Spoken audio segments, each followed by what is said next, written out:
ఇటీవలే సహజ నటి జయసుధ గారి భర్త నితిన్ కపూర్ ఆత్మహత్య చేసుకుని మరణించారు.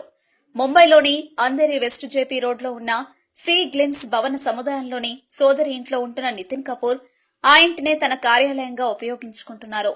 ఇదే క్రమంలో మధ్యాహ్నం 1:45 నితిన్ కపూర్ ఈ భవనం 6వ అంతస్తు పైనుంచి దూకి ఆత్మహత్య చేసుకున్నారు. ఈ విషయాన్ని ముంబై పోలీసులు ధృవీకరించారు. ఆత్మహత్యకు గల కారణాలు ఇంకా వెలువడనున్నప్పటికీ సోషల్ మీడియాలో మాత్రం జయసుధ మొదటి భర్తకు సంబంధించిన వార్త ట్రెండ్ అవుతుంది. 1985లో నితిన్ కపూర్ గారితో జయసుధ వివాహం జరిగింది. వారికి 2 పిల్లలు. కానీ నితిన్ కపూర్ కంటే ముందు జయసుధ మరొకరిని పెళ్లి చేసుకున్నారు. ఆ పెళ్లి దగ్గరుండి జరిపించింది దాసరి నారాయణరావు గారు. ఇంతకీ ఎవరిని పెళ్లి చేసుకున్నారు అనుకుంటున్నారా? విజయవాడలో వడ్డే రమేష్ గారితో జయసుధ గారికి పెళ్లి జరిగింది. ఆ పెళ్లి పెద్దగా దాసరి నారాయణరావు గారు వ్యవహరించారు. కానీ అనుకోకుండా వారిద్దరూ విడిపోయారు.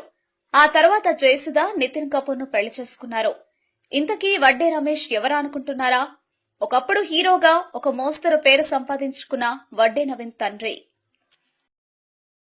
మా వీడియోస్ మీకు నచ్చినట్లయితే లైక్, షేర్, సబ్స్క్రైబ్ చేయండి.